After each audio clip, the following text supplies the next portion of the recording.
Ladies and gentlemen, welcome here to EV Expo at the Sydney Olympic Park for what has been an awesome weekend so far. It's great to have you on board right now because it is time to see our teams go head-to-head in the Australian Nationals Finals, obviously for World of Tanks.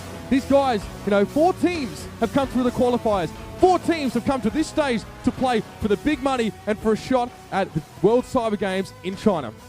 Yeah, I'm Juan Turca. With me here is Uber, my co-caster. And of course, we're excited because we're seeing the best players in Australia here. We're seeing the guys, well, they're putting it on the line. They play well on the internet, they play well when it's at home, but when they get here and it's live and they're playing for the big money and the big tickets to China at the World Cyber Games, well, let's see how they go under the glare of the spotlight in the public eye. Exactly right. So the story so far for you guys who are now watching at home, 4 teams rocked up to this tournament. We had MindFreak eSports, Avant-Garde, the Sea Cucumbers, and the Cherry Pickers. Yesterday, we had our semi-final matches off of stream. Now, the first one, we saw MindFreak eSports go up against Avant-Garde. Let's talk about that one. Avant-Garde won the match 3-0, and it was a fairly decisive victory. They were, well, you can say they dealt with their opponents harshly. There were opportunities for their opponents to win the games, but unlike Avant-Garde, they didn't take those opportunities as quickly and decisively as Avant-Garde did.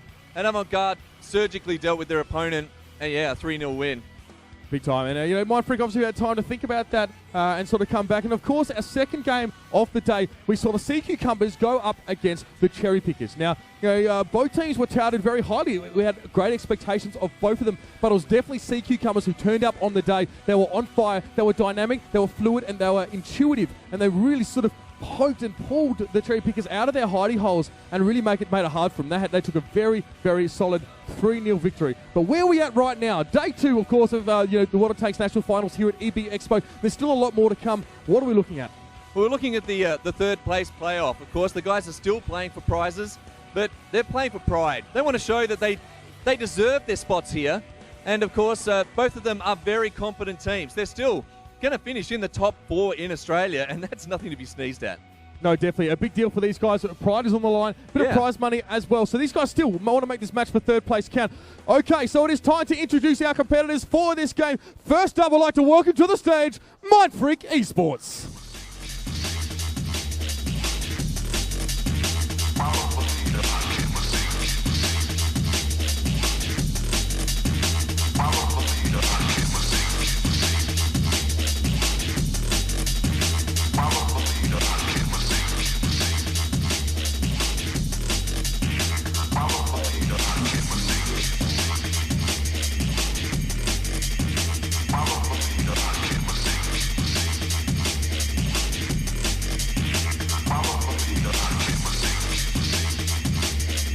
All right, thank you very much, MindFreak eSports. Myself and Juan are going to hang on the stage here with Ajax, the team captain from MindFreak eSports.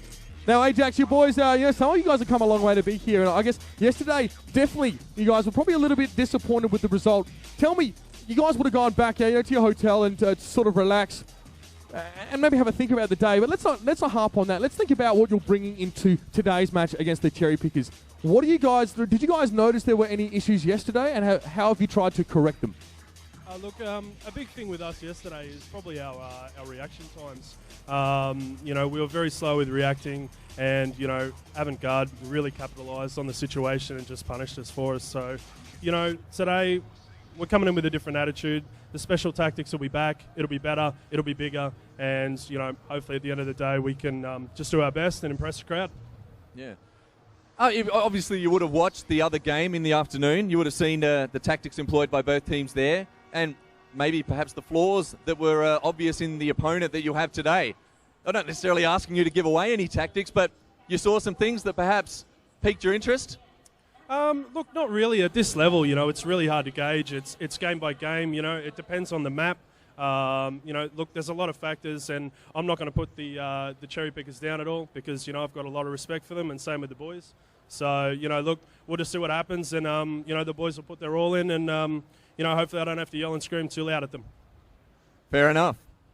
Thank you very much, Ajax, from MindFreak eSports. Join your team and get ready to roll out. And now, of course, it is time to introduce their opponents, the mighty Cherry Pickers.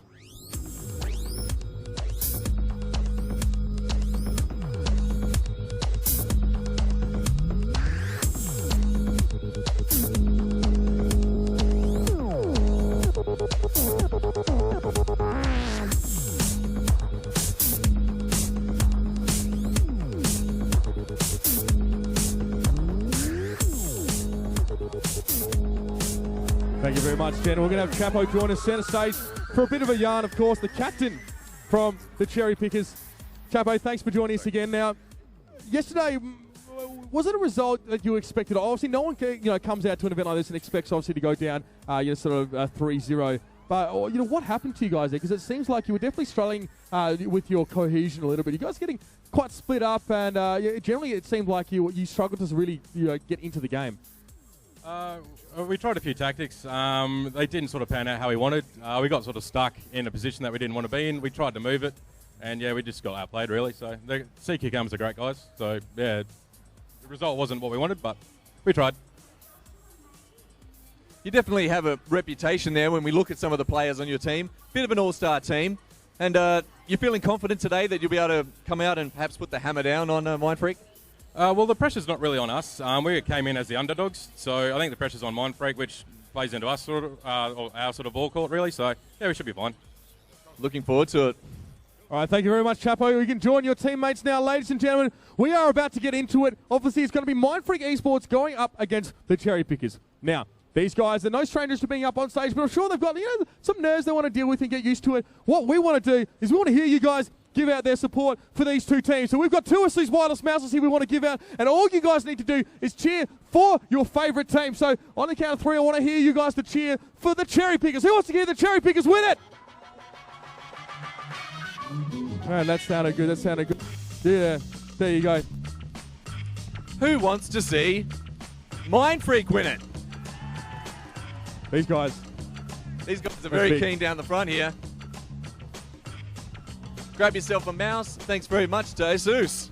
Well, I think we've done enough yarning up here on the stage, so don't forget, guys, both of these teams now have dropped down into the battle for third place. So still a bit on the line to them, of course, the pride and the prize money. But obviously we're going to have it's going to be a 7-on-7 format game. It's going to be no holds barred. It's going to be some serious action. So what we're going to do now, we're going to go over to the analysis desk with Greg, of course, my good friend Juan Turker. We're going to put these teams under the microscope a little bit more.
Of course, we're here at the World of Tanks Asia National Masters Series qualifiers.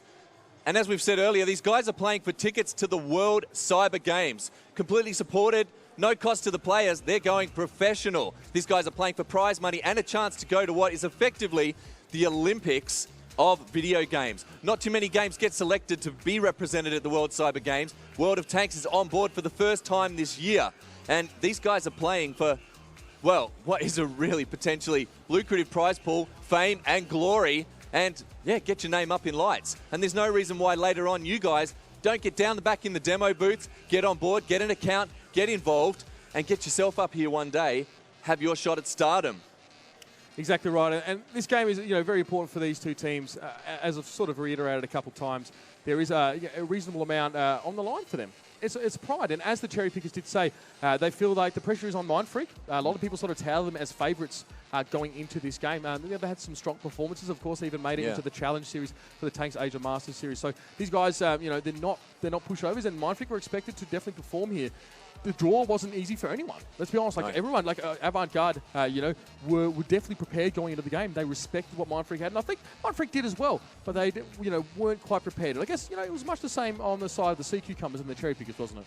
Yeah, both those teams came in touted as all-star teams, if I can put it that way. Selected players from other teams, and they came in, and one team was able to perform, and the other one, well, we saw what was perhaps the fruit of having a team that hadn't properly coalesced and gelled together. We saw what appeared to be, you know, just communication errors between the players, and what seemed to be a disjointed strategy. And in the end, they paid for that. And the Sea Cucumbers, who we'll see this afternoon, yeah, they were pretty impressive.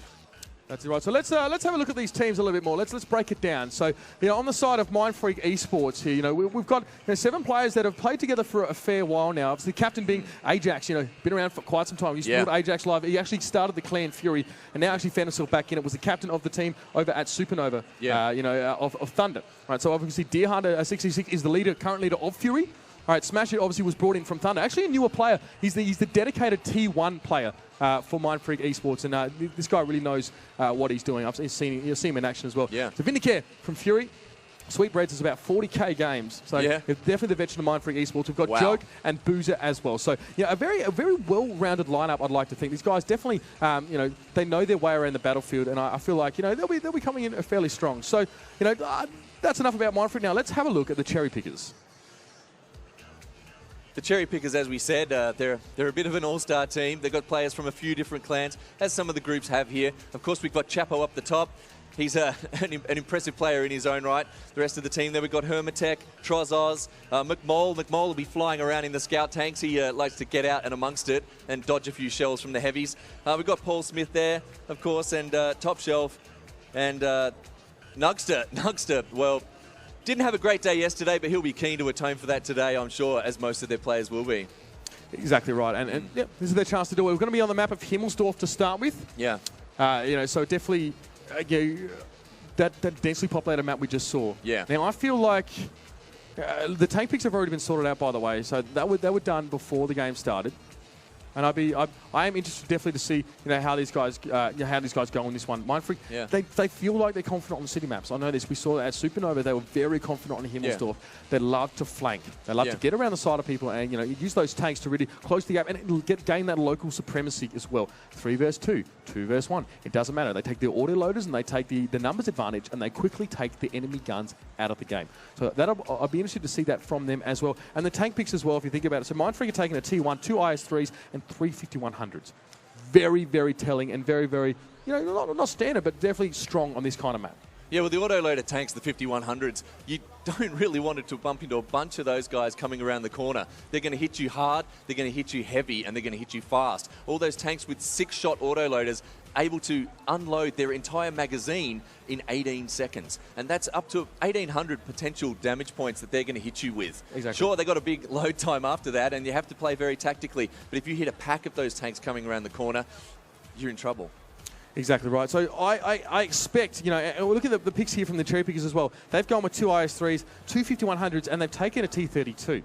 So they're going to mix that up a little bit. I feel like, you know, given that they've got the south spawn on Himmelsdorf, they're going to put that T32 on the tank alley. They're going to put that on the 8 line. They're going to use him to hull down with that turret and just really try and get in there and just bounce some shots off and do some damage back as well. Fairly standard stuff for Himmelsdorf. So that map's already locked in. And MindFreak now with the northern spawn. Let's talk about that for a second here. Like the north and south spawns, is there any distinct advantage? You know, I feel like the hull down spot on that 8 line for the southern spawn is generally advantageous. How do you take advantage of a tank that is dug in right there? How do you dig them out? What's the strategy there when they're really nicely sort of settled in? You're going to need to flank them. You're going to need to get around. You're going to need to find guys that can, number one, be sure they're there, because if you don't keep sight on them, they can disappear from the screen. But you need to get a hold of some guys that can get down the side and flank them and get around and get them from the back. But of course, another team who has a player there, they're going to be taking advantage of that position and protecting him. So, yeah, look, it's going to be interesting to see what happens. All right. Very, very nearly ready to get on into the game. I think you've just got to connect now and jump on in. So you're looking at the story so far. MindFreak went down to Avant-Garde in their most recent match. That was yesterday. However, they did take out Defiance Gaming in the qualifiers. In fact, the qualifier run was very smooth. The qualifier, they won both their games 3-0. Yeah. But it was really, it wasn't a telling sign against what they come up with. There was definitely some really strong teams in the qualifiers, and then there were some that were probably not as experienced. That being said, the draw was tough for some particular teams. I think the cherry pickers, or I think some teams had a bye, but we did see some clans that had multiple teams in the tournament actually have to play each other in the first round, and that happens. It's a random draw. Happen. And that was unfortunate. Cherry pickers lost the CQ Cummers yesterday, so these teams really are on the same level. Obviously, the cherry pickers beat No Real Danger, which is TDC. Yeah. The Tidmark Death Crew, that was in the qualifiers. TDC showed up at Supernova as well. And they've always been a very well-respected clan, and they've got a reputation. Of course, we've got some big players there. We've got Deadman Walking, of course. And we've got Wilso and all those guys. They are well known, and there's definitely a lot of respect going out to those guys. But they really, weren't able to make it happen here in the 7v7 arena. So we're waiting for the calls out to come out. We're waiting for everyone to be ready. I think everyone is ready. We're going to jump into the map here on Himmelsdorf. It's going to be a cracker. This obviously is the first game of our playoff for third place. The winning team doesn't really go far except into third place. It feels good about that. They're going to get themselves a nice little chunk of prize money as well. But what we're really looking at right now is the tanks. We're looking at the games, and Himmelsdorf is where we're going to start this one off. That's it, Himmelsdorf. Look at it. It's a map that brings so much to the table. You don't want to be playing an artillery tank on this one, the SPGs, and none of these guys are. If you have a look, we've got quite a lineup. If we check out what we're trying to...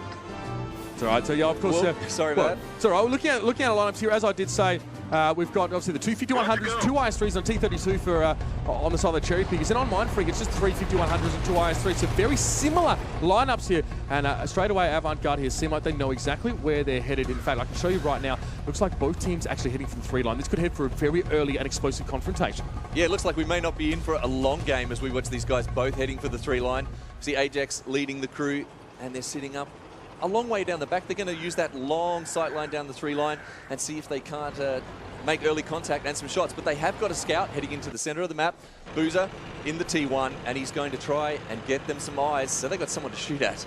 Exactly right. So let's just see how he goes with that. I think he hasn't quite been spotted yet. Avant-Garde heavily working that train line, though. They've got two 5100s up there. Hermitech and Trozos already are pushing their way up, undetected as such. As well, Top Shelf is actually the man that's hulled down on Tank Alley. So I want to see where this T32, McMoley is at the man in the T32, and look at his Chapo and Paul Smith there. It is such a heavy push up the train line. MindFreak, though, are sitting in wait. They seem prepared for this. They haven't split their forces up. They are very nicely hulled down. And looking at Paul Smith and Chapo, they're going to be the first guys to round that corner as we do run into MindFreak. There we go. Straight away, this spot does go out to Chapo in the IS3. That's been spotted by Boozer. MindFreak know exactly now what's going to happen. Well, it looks like we have contact, and we're going to expect to see shots traded any second here as a Deer Hunter and Vindicare. There they go.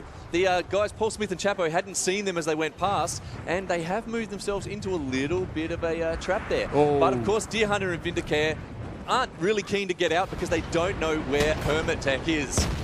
MindFreak taking a little bit too much damage there. Joe going to go down 318 off him as well. Trying to trade shots here as well. Focusing Paul Smith at the back there. Chapo McMullen still looking fairly healthy at the moment. Ajax still got 1,000 there. We go. Finally takes a bit off Chapo. Not much focus there. Sweetbreads though, and Deer Hunter are going to take down Paul Smith. Vinny and Deer Hunter, fantastic work. They managed to split them up there, but Sweetbreads might drop. McMullen does it just on his own. Top Shelf we see on the other side of the map is going to go up against Boozer. That 1v1 little match there. Joe, who's going to take the shot from McMullen? It's got to be Ajax. He's got to absorb it there. Those 5100s are on reload now. McMullen trying to chase him down. He's got that 10-second reload. Vindicare and Deer Hunter, though, are taking shots from the full health, almost 5100s over on the train line. And MindFreak there, they've got the tanks, but they're all quite low health. Well, as we've seen from in the other matches yesterday, the cherry pickers have had Trozos and Hermitech sit back, just the pair in the 5100s, and try and play a bit of an ambush role. And they did that to perfection there. Deer Hunter and Vindicare came out, drawn out to try and make the kills, gave their flanks to the other two tanks, and they've taken damage from it.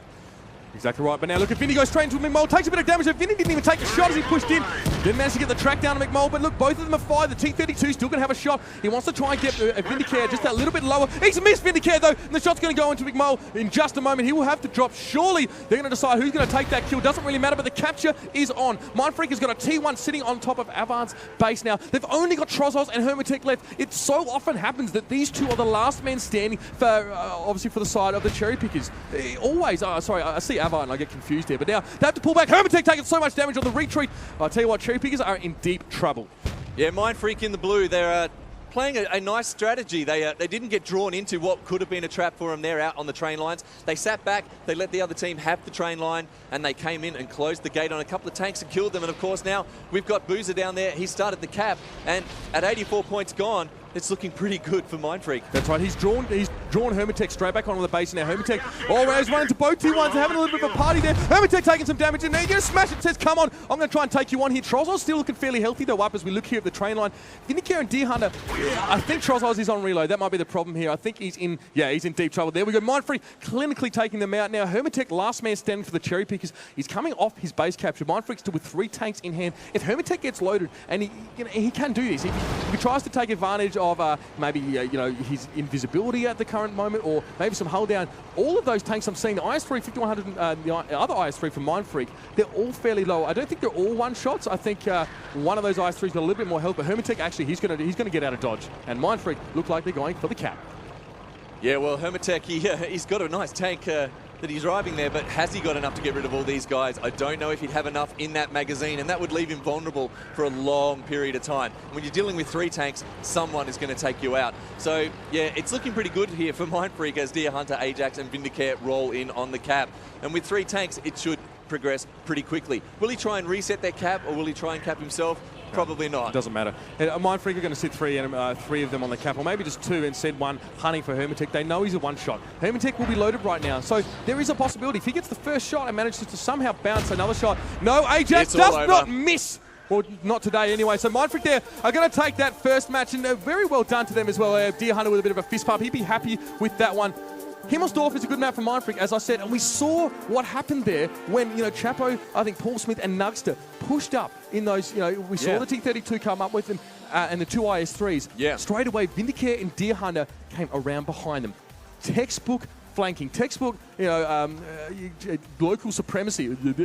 But they managed to really get on in them and just took out their guns, and they went quite low to that. I was a little bit concerned. The way the MindFreak poked out, they took a fair bit of damage on that first little trade with Ajax and Joke in the 5100s. Took a bit of damage, but they managed to bring it back in the end. They actually had the right tanks in the right places. They took it definitely showed a familiarity with the map. And as you said, you know from experience, being associated with these guys, that they like the map. They showed it beautifully. You can only think that they probably pulled that exact same strategy off on other teams at other times. And they sat there, they let the other guys roll through. They knew it could potentially be a trap, so they didn't commit too heavily and come out onto the train tracks and give the whole flank to Hermitech and Trozos. Once they took that first shot, they were able to pull back, play a bit of peekaboo, and once things turned and it became 3-on-1 going for the cap, it was easy pickings. Yeah, and that's Himmelsdorf for you, really.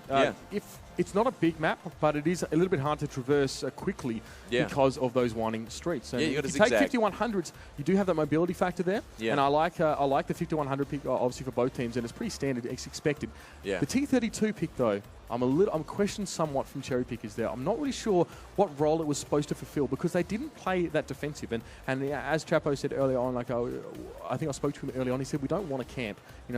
Yesterday we saw them, it wasn't campy on the whole, but I think their 5100 play was very passive, and they kept them really very much at the back of the pack. And it was only till the end of the game that they actually revealed themselves. And I don't think they were able to influence the Stoushes, those head-to-head fights, as much as they would have liked. Yeah, well, the T-32, as we've seen, there are maps that completely, it just suits perfectly. Able to play a hull-down role, use that heavy turret, and just soak up a lot of damage. But in the city, not so much the case. Very vulnerable to the more agile, faster tanks that can flank and, get onto the soft rear of the tank. And, he never really... You're dead right, never really got used to its full potential. And so, we'll see if they have to correct that in this match. It'll be interesting to see what happens. Of course, we'll be on a completely different map. And so, it's lucks aplenty here. We'll see what happens. Well, this is probably about as much of a polar opposite from Himmelsdorf as you can get. The map is Prokhorovka. It's going to be the second one here, and I think that was a MindFreak pick. I'm not sure. I think I'm not really sure how it went, but and the reason why I say that is because here. Actually, we'll see. We'll see. Yeah. I'm not sure, but the point is that this is a lot more open. All right, so very much so. T32 makes a lot more sense in this map. Just because those heels are going to be able to obscure that weaker hull and allow him to obviously poke that 298 millimeters of frontal turret armor plus his gun manlet as well. It's a great way to just poke a little head up like a periscope that is pretty much impossible to penetrate from the front. Get those spots down as well. information is everything on the map of Prokhorovka, because you've got that train line running down the 6-7 line. It's very easy to use that to block line of sight and obscure the movements of your team. So you can actually move a large proportion of your forces undetected on this map. Yeah, well, it's going to be important for teams to use their scouts wisely on this map. You need to know what's happening on both sides of the train line. Yeah. So while you may have the majority of your forces committed to one side, you need someone else just having a peek, letting you know what's going on, giving you that important information so you don't react too late, as we did see in a couple of the matches yesterday. All right, well, you can see the Prokhorovka right there on the right-hand side of the map. So it is, it looks fairly flat from above, but that's only because it's topographical. There are a lot of valleys and undulations that you can use to hold down and to hide your movements as well, and also to stay safe. If you're a scout running up and down the map, you need to use those to drop line of sight from enemy tanks. A scout is no good if he's going to get put full of bullets really early on. That's it. We can talk about the picks now as well. Obviously, nothing that seems overly surprising to me. 2 T1s are picked up straight away. Troz went for 5100, but whereas Ajax picked the T32 in response. So I feel like MindFreak are going to go a bit of a we're going to see Pershings here as well. So we see that one Pershing and a T32 as well. So let's talk about that as well, because T32 obviously not the most mobile tank. It's not slow by any stretch of the imagination, but definitely it's best known for its turret. That is really it.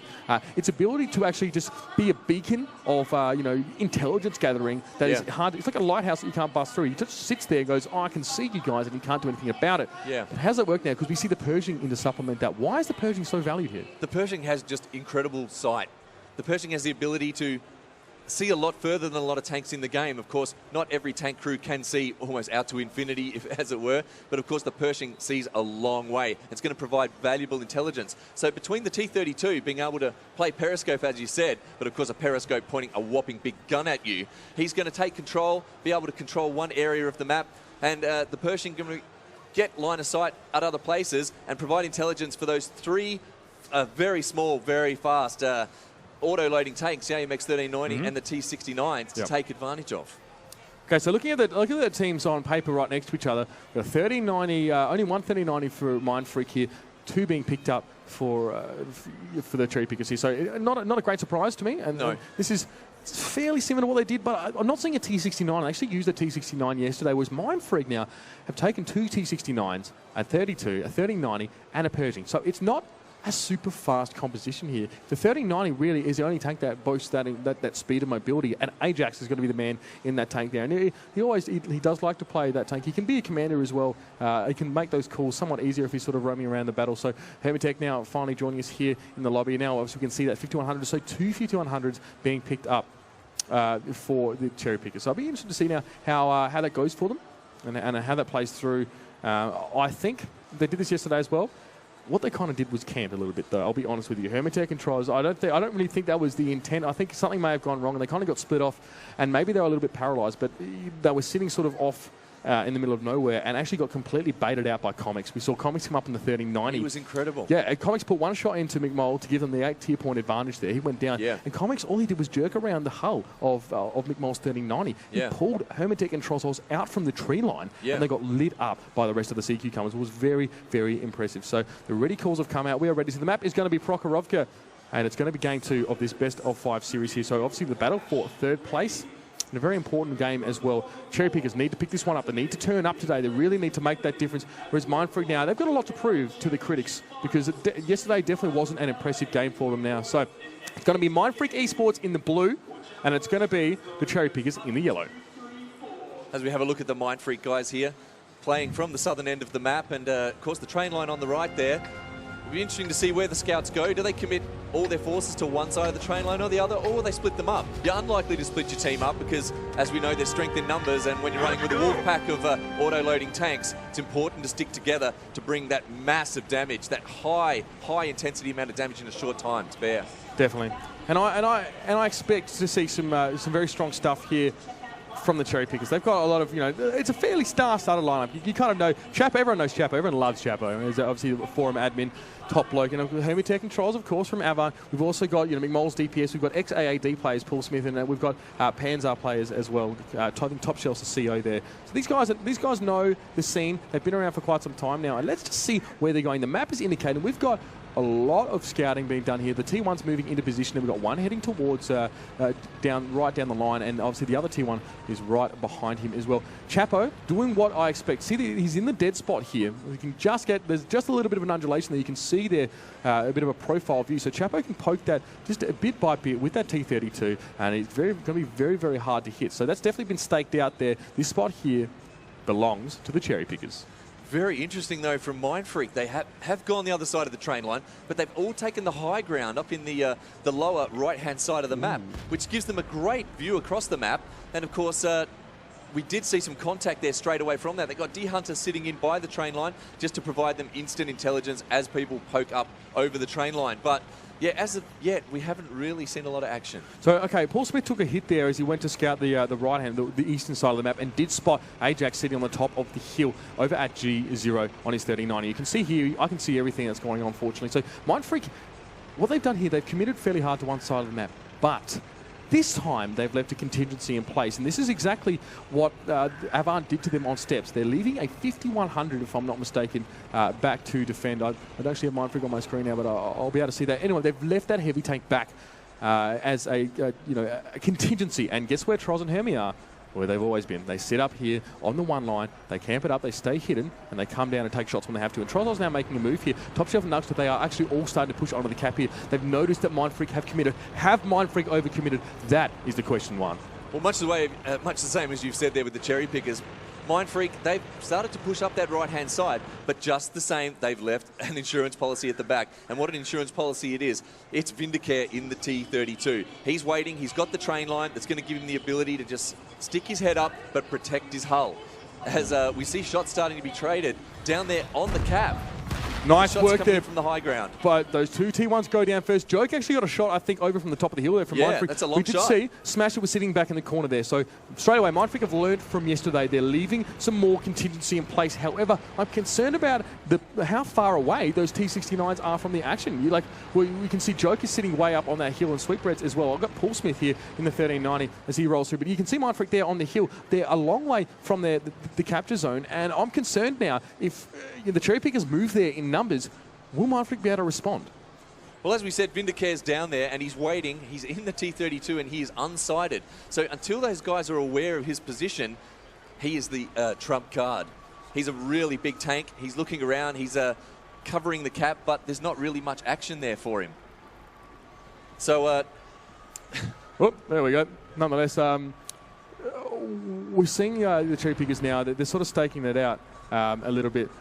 They're not going to push. I think they're a bit too canny to sort of go in like that. So taking their time, as you see Hermitech now is on my screen, and he's sitting very much ready to pounce onto that cap. So if MindFreak trying to feed it in any sort of great numbers, it's going to be a bit nasty. Now MindFreak are actually slowly being herded into the village here. As you can see via my map, we do have players from the cherry pickers north and south, and MindFreak now just sort of roaming around, like bull terriers, trying to defend their territory, but also being a little bit careful. They don't want to overcommit here, but they've got to be careful because slowly but surely their positioning can be dictated by the movements of the cherry pickers now. And if they play reactive play constantly, it's not going to end too well for them. You can see McMull, and Paul Smith are patrolling, up and down, relentlessly patrolling, not trolling. Obviously, trying to get some lights there as well, and just see if they can reveal MindFreak's position. Hermitech still sitting at nice and far back, and Chapo coming straight across the cap.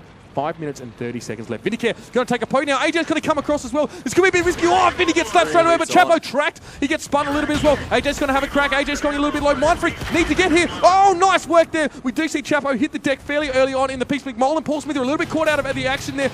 Ajax does drop there. Trozos with the 5100. McMull now moving up to take a shot. No, he's got the flank on MindFreak now. Boozy going to take 236 damage. McMull not even a factor right now. No. They're not paying any attention. Paul Smith now going to see two of those AMX 3090 Tier 7 guns, mind you, but they still do a bit of damage. Let's see if they respect 239s now pushing up. Now MindFreak are being herded. The only one that isn't is Vindicare, and he's sort of managing to chill out over on the train line. Trozos is getting hit pretty hard. I think that was Joke that's doing a fair bit of damage now. MindFreak, I don't know. This one is in the balance. 4 minutes, 44 seconds to go. Very much the case that it is in the balance. As we've seen Vindicare, he's sitting back there still guarding the train line, but he's got half of his hit points gone. And now that they know where he is, they're going to play accordingly. But they've got one of their guys, and I believe it's Deer Hunter. He is pushing forward, and he's perhaps having a look at what's going on at the cap. But straight away, he's bumped into The zippy little man, McMole, he's up there and he is waiting and he's ensuring he can't run across for the cap. It's an important spot. It's looking good. Cherry Pickers looking good at this point. I don't know. I wouldn't be so sure. They got less tanks for starters. And I think that was a very important spot coming out of Deer Hunter. Look what he's doing. He's just spotted Paul Smith and McMole in sequence there as he's just gone up the side. Proxy spotted them now. So MindFreak know exactly where those two 3090s were sitting. They knew exactly where they were. Information is power in this game. Remember, 239 is accounted for. That is half of the Cherry Pickers team that MindFreak are aware of their presence. And they can guess Trozos and Hermitech are sitting back. Can I just point something out as well? Having a look here at the Cherry Pickers, Hermitech and Troz were sitting back. Look at their health. Trozos down to 350. Hermitech down to 695. Despite trying to sit safe on the one line and take shots, the overwatch from the T69s up on that hill over on the zero line from MindFreak eSports, they were accurate and they managed to hit Hermie and Troz very hard despite being a long way away. Because, Hermie and Troz pushed out a fair way into the open, thought they had this. They were trying to take local supremacy, but MindFreak said, we've got you guys covered. We're watching from the hill, and Vindy and Sweetbreads combined so well there as well. So the Pershing, of course, and that T32 with the hull down, with the sight range as well. They're not moving anywhere. They don't need to go anywhere right now. They are waiting. They've got the advantage, and if you want to count up the tanks as well, there is no tier 8 point. There is no 8 tier point advantage. Sorry, but. Anything could happen from here. 3 minutes to go, and time is ticking. You could potentially see the clock run out here, and what's that going to mean for us? Well, the clock runs out. It'll be a draw if there's none of that 8-point advantage. But looking at the health there, MindFreak looking pretty healthy. Vindicator a little bit low, but he can definitely take a few shots when he's sitting that T32. Vindy is the T32 player of MindFreak. Every time you play with him, he's like, tier 8s, T32. Both tanks there are looking. They can see Paul Smith there in the center of the map, but he's fast and he's moving around and he has faded from sight. So they're just waiting for something to shoot at. But it does appear that that's what both teams are doing. They're waiting for something to shoot at. Yep. And if neither team commits, we could see ourselves go to a draw. Well, look, and that means another game. Okay, Paul Smith managed to get a spot on Vindicator. That was actually quite good. Managed to spot him without getting seen himself. Look, MindFreak with a slight advantage here, and I say that really on basis of the health. They managed to sort of break that trap. They were starting to get hurted, but they combined really well. I love the focus fire on the Chapo. Completely nuked him within a few seconds. The overwatch from the Pershing and the T69 on the hill, where Joker still is now, was fantastic. They picked the right spot, staying safe and getting free damage, which is obviously doing damage without receiving it. Time is ticking down, and as I said, neither team wants to sort of throw this one away. MindFreak are probably feeling pretty good right now. They managed to repel the first attempt at a trap, but they know they can still lose this one, and they want to keep the lead. They want to go to take it to 2-0. They're going to be feeling they want to get out in front. But we're seeing the MindFreak guys just constantly look over the train line. They see Paul Smith, but they can't see the tanks they want to see. And I think that's Hermitech and Trozos. They want to know where those auto-loaders are because they cannot crest this hill and face down the amount of damage that's waiting for them. Yep. It's also the fact that Hermie and Troz are... Troz is a one-shot.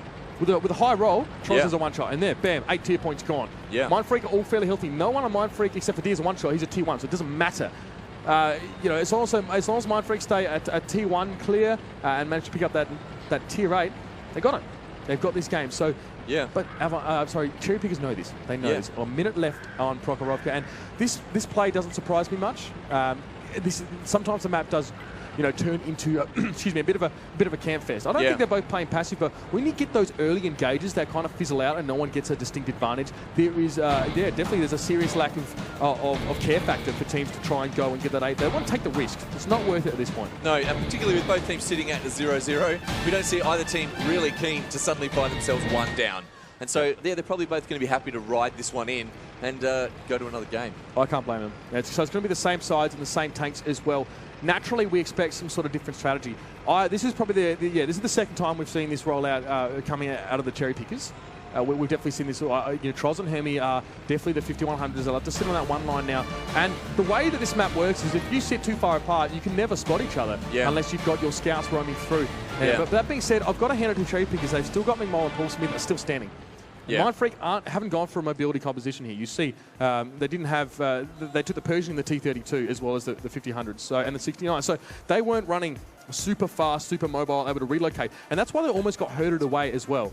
That's why they almost got pretty more locked into that village. Yeah, and we saw the Pershings Well, really, they never got to play the sort of game we like to see them play. Even with the Pershing there, those 2 tanks, the 5100s, were obviously camouflaged up enough that we didn't see them. They were sitting still, of course. Movement gives your position away if you've got a really good tank looking at you, a good crew. But that wasn't the case. They were unable to be used in the manner that we're used to seeing them. Yeah, it's also on virtue of how far away the tanks were actually sitting from each other. Yeah. Naturally, you know, you have a sight radius, and if they're outside of that, it makes it a lot harder to see them. So it's a big map, Prokhorovka. It's not actually small. It has the illusion of being a little bit smaller because of how you can see from one end to the other. Yeah. But you've got your render range, which is about 700 meters, I think, which is a game engine limitation. Yeah. And of course, you've got the sight range of your tank as well, which varies a lot. But even obviously, those Pershings weren't able to light people up. So we're going to see the same picks here as well, the same sides. And, both teams now will be trying to think about what they can throw in here to break up the deadlock that's not actually going to put, to throw the game away. They don't want to throw the game away, but they do want to maybe tweak some things. I'd be surprised to see both teams settling on the same strat again, but maybe, that first push we saw from Cherry Pickers, it kind of fizzled out a bit. MindFreak responded correctly. Maybe they'll try for that again, or maybe something completely different. It's hard to say. I expect, though, we might see a bit of a change-up. Yeah, well, really, what we saw there was the T-32 really effectively was used as a scout, though he had the backup from the hill there. But I was interested to see autoloaders go up to the hill in that manner. It wasn't what I'd consider a conventional strat. And, it's going to be interesting to see if they try that again. I don't think we'll see them go up to the hill in that manner, now knowing that the other team, the Cherry Pickers, are going to push down that left side of the map. So, yeah, it didn't really... It kind of fizzled out, really, didn't it? But the fact is, no one's going to YOLO at this point. It's not going to happen. So, no. MindFreak have been given a warning, actually, for passive play.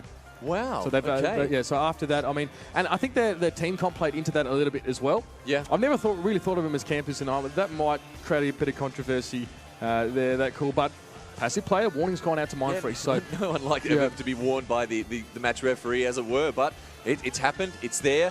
They're going to have to play just that little bit more aggressively, and well, look, hopefully it pans out and it makes it into an exciting game, if nothing else. That's right. Yeah. So let's see now if MindFreak can break the shackles of the temptation to sit back and camp a bit. You be the judge, guys. I wasn't really sure about how much camp there was. I think it was just really on virtue of the fact that the tanks don't go fast. Yeah. But let's see now if the Cherry Pickers are they going to go even more aggressive? They're going to push for this one. And I keep making these projections like, will we see this? Will we see that? I'm a little bit excited. I've been excited all weekend so far, but now it's a clean slate for both of these guys. They can sort of wash away maybe the mistakes they made in the last game, and they can go for it. So obviously on the screen now, that's MindFreak. They're the blue, and I'm going to be rolling out on my side with the Cherry Pickers in the yellow. So obviously we see, straight away, one line is where most of them are heading. We've seen the heavy store to go there again. It's actually a very similar rollout. Very different from MindFreak right now. They're very, very different.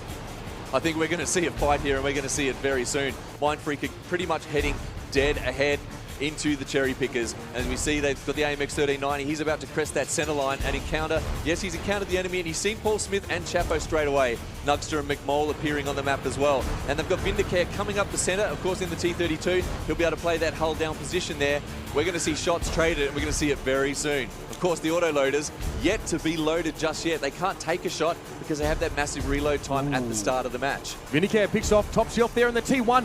Vindicare just popping over, doing the 32 players proud, I think, right now. Ajax kind of counter spot there, but all of MindFreak pretty much were lit with McMole just pushing up there, whereas Ajax wasn't able to spot. So McMole there, delving a little bit deeper here, taking a couple more risks to really get the lights on MindFreak. Ajax now going to take a real risk here, pushing up. The dead ground isn't too bad for him. I think he might be okay. Troz trying to take some shots as well.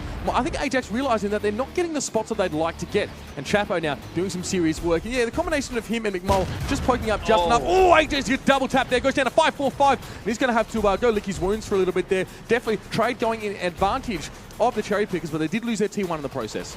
Yeah, well, Ajax got caught in that depression there, and he had no way to get out of it without exposing himself to Chapo. And yeah, Chapo made him pay as he drops down to 545 out of his 1100, and he's going to have to be a little more cautious now, or he'll exit the game. All right, Chapo now just copped a hit there off screen from Kero Sweetbreads as he went up and down. This is going to be very... it's going to stalemate here a little bit, I think, until any one team gets the advantage. MindFreak, though, aren't going to take any risks. They don't want to get penalised for passive play at all. So now Paul Smith on that 1390 trying to get some lights. Does light up Boozer there, so he does get revealed. And we might see some shots come across from the 5100s there over in the corner. McMole as well on the 1390 rolling through here. We do see Troz and Hermie doing the sniper job there. And those guns on the 5100s are definitely good for the job. They're quite accurate, in fact. And good to bring to a fight just like this one as well. It's 100mm SA-47, 300 alpha damage, and of course a good amount of pen, about 232 without gold rounds. So they're doing work here. Let's just see, though, if they can continue to win this war of attrition. They are down at T1, and that's going to give MindFreak's extra T1 the ability to maybe try and push for a cap or put pressure on the cherry pickers. Well, we see Ajax, he jumped across the train line and headed up the right side of the map just to see if he could exploit a vulnerability up there. But straight away he bumped into the scout that was McMole. And McMole sent him packing because, of course, being already at half of his armor gone, he can't afford to get into a protracted engagement. And so he's headed back into the center, and we see the tanks just popping up over the center line. But Joke and Boozer have gone for it. Joke, Boozer, and Sweetbreads. It's aggression. This is what they were penalised for, not enough of this, and they are having a go. And look at the light tanks get into it. No, I'm not sure if it's worth it, though. We do see Paul Smith finally, McMole took down Joke in the meantime, though. So MindFreak down a tank now. That push might have cost him dearly. Boozer and Ajax very, very low on health. Sweetbread 6-2-3 is all he's got left now. McMole trying to avoid getting shot up. 252 health as well. He finally drops now as well. Even so, well, it's looking very, very good for MindFreak now. They have got all the tanks, and that push really made a difference for them. And I said it was even Stevens. I think I was getting a little bit confused by the colours coming up. But guess who is left? We've got Troz, we've got Hermitech, and Chapo, the last three standing. MindFreak made the push. They took the initiative, and they took their advantage off that as well. Very impressive from them, but now they need to hold the lead. They've got a lot of tanks on low health. The numbers are deceiving one, Turka. A lot of these 39ers are down at 200 health. They're all one-shots. Yeah, they're one-shots, and of course the AMX 5100, if it's anything they like to do, it's shoot at the small tanks with those auto-loaders, but they won't need to empty the whole magazine like they do on a heavy tank. And so, of course, as they've been spotted, but they're gone again. But there's the Pershing of Chapo. He's down at 900 hit points left, and of course, he's going to get surrounded if he keeps running up towards Deer Hunter in the T1. But of course, Deer Hunter only there from a scouting perspective. But he's lost sight of the two 5100s of Hermitech and Trozos. Where have they gone? This is where T1's come into their own, really. MindFreak just lost theirs. Deer Hunter, I'm not sure what he was doing up in that ridge. He was on his own. He should have tried to get through to the cap and start putting pressure now on Chapo, pushing up that hill. Wants to get a shot on Vindicare. Vindicare's got his head turned.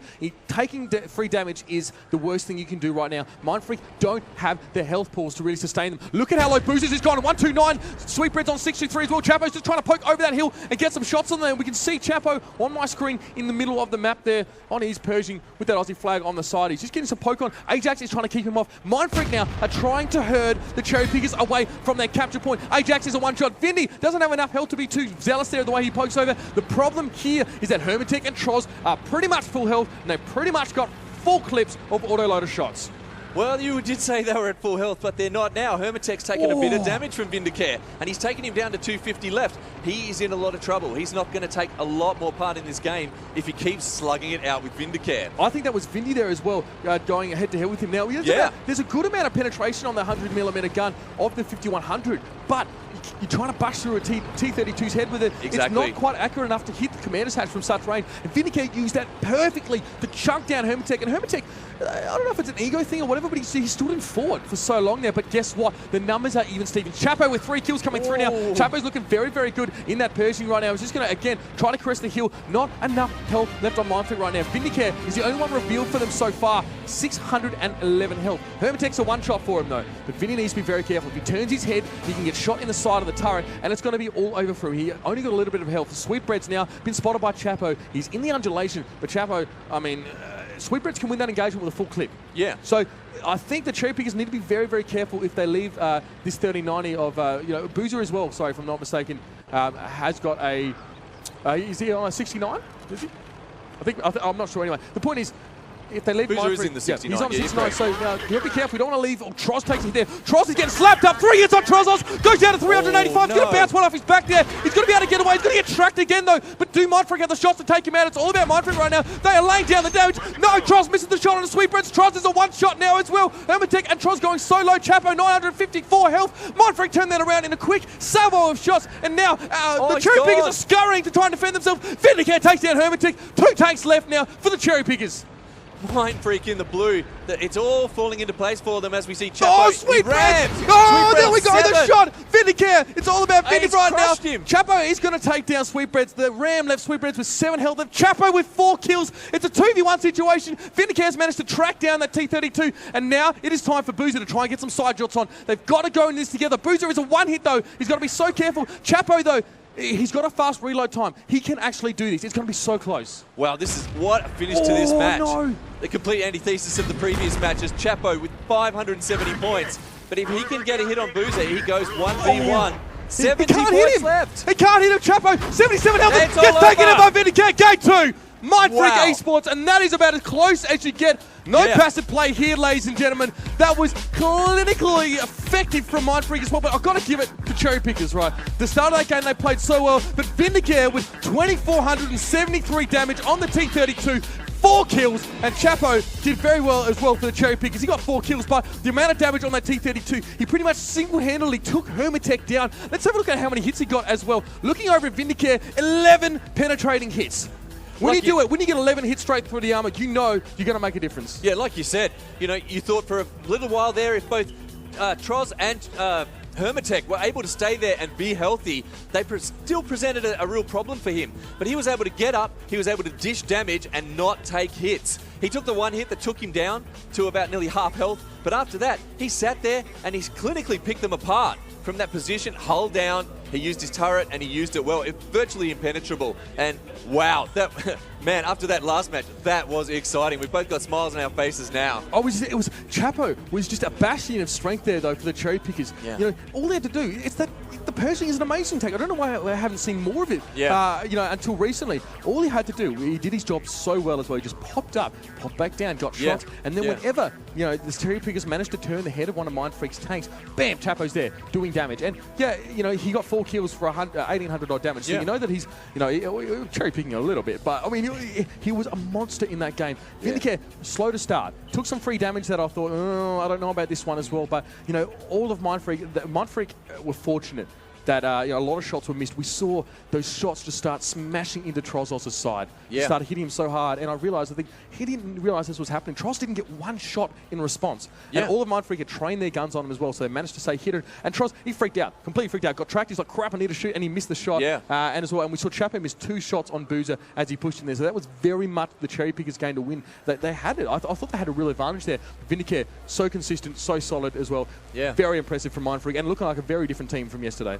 Well, that game, that came down to, you know, it wasn't a game where tactics in the end was such a big part. It came down to the ability to shoot accurately. For the sake of a couple of degrees of gun positioning and a couple of random number generator shots there on some damage, wow, that could have been a completely different result. Exactly. And wow, to come down to just, you're almost splitting hairs there on who wins that match. And so, man, it's so exciting. That's the best of what we see in these kind of games. It's exciting. That's it, right? And I'm trying to convey like exactly how close the game is. It's, some people might think, oh, you know, they've got more tanks and they're fine, but no, if they're all one shots, you know, they're in deep trouble. Like all it takes, and you've got auto loader tanks, you can essentially go bam, bam, bam, bam, bam. If they're all one shots, you can do that.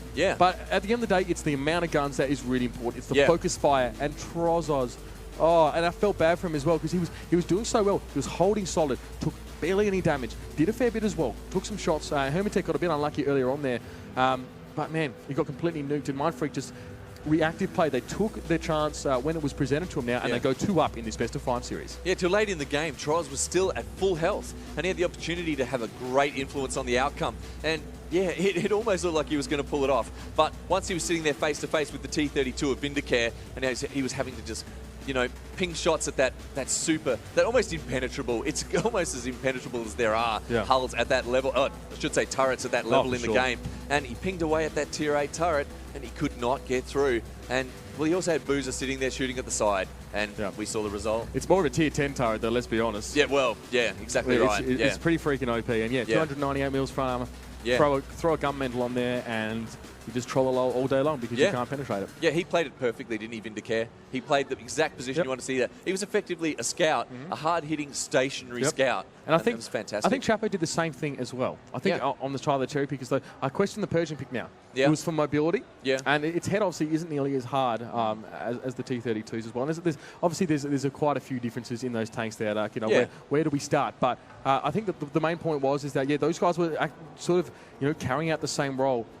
Aggressive push from MindFreak early on. We saw that. They came over the hill when I was thinking, nah, that's not going to work. There's no way. But the fact is, when you're running back and forth trying to spot each other, MindFreak took the opportunity. They waited. They didn't wait quite long enough for Cherry Pickers to get position. Right? Chapo was in the dead spot. That was fine. He's going to be there for a while. It's going to be hard to move him there. It's almost as if I don't know. We'll never know if that was a calculated or just completely YOLO push from MindFreak, and it almost cost them the game. But such is the game of Water Tanks. RNGs and all the rest, they made it happen, and kudos to them. Yeah. Can't take anything away from that. Like you say, with the selection of a Pershing, it didn't really get to use its ability to see so far in that match. And so they weren't to know that beforehand, but MindFreak, this is the perfect counter to a Pershing, is to get up near it and start shooting and get around it. And they did that. Spot on. And it might not have been deliberate, but gee, sometimes luck's on your side. That's right, and that's why and a lot of people compare the Pershing and 69. Yeah. Pershing is always, it's never as good close up. Yeah. It's never as good close up. Especially the 69 has a real rock hard turret. It's quite nice and slow. Pershing still has 127 millimeters of frontal armor on that turret. Throw a gunmetal on there, it's still pretty decent. But again, much like the T-32, Pershing, all of those, T-34, even if you think of premium tanks, they've all got really weak hulls, but hard heads. Yeah. All right, so I think everyone is ready to start the game now. We're going to be on to the third map. The third map is Ruinberg. So we've seen this a couple of times already. We saw that this morning as well. We had our Avant-Gardes play a little bit of an exhibition match amongst themselves and saw some interesting play. But right now, it's all or nothing here for Cherry Pickers. They've got to take this one out because, let's face it, one more loss and it's 0-3. It's curtains. What are the selections for both sides here? Identical. Yeah, well, it actually is. If we look it up, it's 3 5100s and 2 IS3s and, of course, 2 T1s for both teams. Very, very straightforward. And, yeah, you expect this. All right, so your 5100s are going to come in, get that front-loaded damage off, right? Yeah. IS3s are going to try and soak up some damage as well. And essentially, they want to try and get some bounces going. Yeah. They want to try and get up close. This might be a real head-to-head one as well. So I'm not surprised to see that. That's a lot more standard. You're not going to take a Pershing in this map because it sucks up close, and it indicates straight away that both teams are interested in fighting around the cityscape. So we're talking from, the 1 line to the 5 line. They'll be amongst there now. So you're going to have a Himmelsdorf-esque feel to this game, where there are opportunities to flank opponents and gain that local supremacy, get in through the corridors. It is important now for the teams to try not to give away their position so much. So what we can see here, the MindFreak are in the blue here. They're all going as one team, and they're pretty much going to be looking. These teams are going to be face-to-face with each other in just a second, because I can tell you right now, Cherry Pickers are doing the same thing. They're going to push down that 3 line. They're going to light each other up in a sec, and it's going to be hell for them. Oh! Sweetbreads manages to get away from that shot. Now the shot is going to come straight on out there, but Chapo and McMole trying to push across. They're out in the open right now, but they're not taking any damage. 1 penetration. That's the first shot that's actually connected, and that's gone on the Sweetbreads now. Look at top shelf and Nuxted, though. They are going for the cap. I'm not going to say that one too loud there, but those two are pushing straight on down there. But interestingly enough here, Deer Hunter staying with the main force. A lot of damage going on to MindFreak there. Not looking so good. Paul Smith going to go fairly low because, guess what? Ajax on his very own. Come up in the 30-90. Tries it so loose. Ajax with a double there. Coming up and flanking from behind. That's what we like to see. Taking advantage of the situation. Hermitech goes low. Hermitech goes down to 3-7-0. Ajax is out of shots now, so he's got to back on off. McMole and Chapo trying to take advantage of Ajax's absence. But MindFreak now all very low after that exchange. Yeah, it was interesting play. Both teams coming in with the IS3s pushing forward, the brawlers, and then they have the 5100s sitting behind them, shooting over their shoulders at the opponent IS3s. But as we see, the base cap is on, just as you predicted. They've managed to push their scouts through, and that changes everything. So you've got to turn your back to your enemy to go back and deal with it. Really?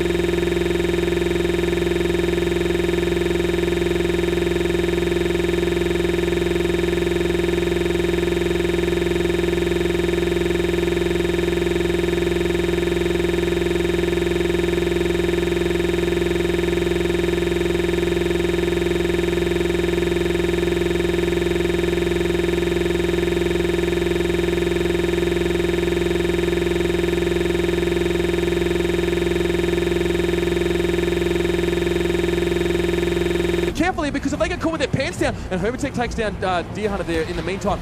All right, so the shot comes out, Joke finishes it off, but now Big Bowl and Chapo are about to go head-to-head with Joke. Boozer, Ajax there, trying to get some shots. He's not in the perfect position.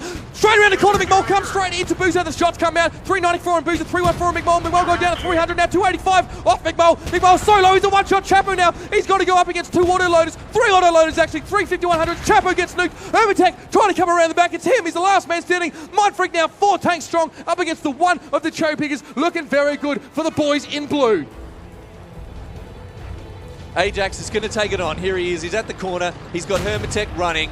And even though he's in a big, powerful tank, it's not going to mean anything when he gets rammed and those last points expire. MindFreak eSports, after what is to be considered a disappointing first day, have come back and they have secured themselves 3rd place here. Again, another 3rd. They got the same one pretty much at Supernova if you consider Thunder to be MindFreak. So, some smiles on the guys' faces right now. It's great to see, and they are looking all pretty happy. So, we're, 0-3. Great use of their tanks as we see the 350-100s all punching up at least around 2,000 damage. They spread the kills nicely. It was just, yeah, quick and clinical and a very effective bit of play by the team. And look, they're going to take a lot out of that. They're going to feel refreshed. They're going to feel excited. I imagine they're going to take their prize money and get out on the town tonight. Ladies and gentlemen, as MindFreak and the Cherry Pickers take the stage, let's have another round of applause for our competitors, 3rd and 4th place. And we're going to take the stage and we're going to try and catch up with Ajax quickly.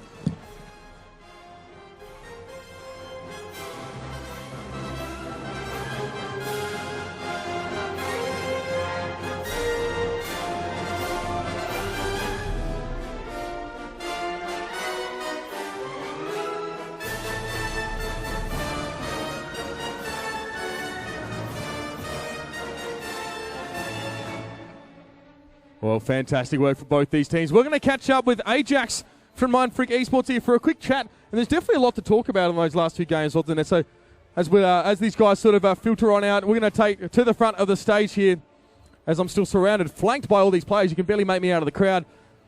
Very fantastic atmosphere here at the Sydney Olympic Park for EB Expo. Cameras flashing everywhere, and a lot of people really keen to see what the go is here for World of Tanks. Fantastic game, and thank you to you guys for joining us on the stream. My name is Uber. I'm joined by One Turkey here, and we are privileged and honoured to be your casters today. We've already seen that first match, and we're going to catch up with Ajax from MindFreak eSports. He's going to join us down the front eventually once he's finished, shaking hands with all the boys. My friend, what a game from you guys as well, especially seeing... yesterday you guys were not happy, and it was clear to see. And as Chapo correctly said, the pressure was on you guys to perform. You guys were considered to be one of the stronger teams. Not to say that you guys weren't all strong, but you guys managed to come out on top with that one. So I'm sure you're happy about that one. But let's get right into it. What today was different to yesterday? What were the changes you made, and how did MindFreak roll out differently? Look, probably the most and the foremost thing is everyone was nervous. Right, everyone was really, really nervous yesterday. Whereas today it was just, I said to the guys this morning, we had a big, group up sort of thing, and I said to them, I said, look, guys, don't be nervous. Okay, we're good enough to get here. So from here now, it's just, just enjoy the moment. This is just the beginning for us. We're a fairly new team. A lot of us have been in different teams beforehand, but, some guys have never played tournaments. They've only played Clan Wars, which is a completely different thing. So, for the boys to come out and do what they did today, we're wrapped. There's going to be a lot of drinks tonight, I'm sure, and just a lot of partying and, and just really enjoying the moment. So it's fantastic. I'm going to get straight at it, and I'm not going to beat around the bush. We're going to talk about it. You're penalised for passive play. But when we saw that, you came out so well in the first match, and it was very tactically sound the way you played, and you dealt with the threats that were there. You won the match. But in the second one, you just seemed to diddle around and be a little bit, scared to commit. You felt like you had something and you didn't want to let it go. But, boy, it seemed to me like that penalty really awoke the sleeping giant.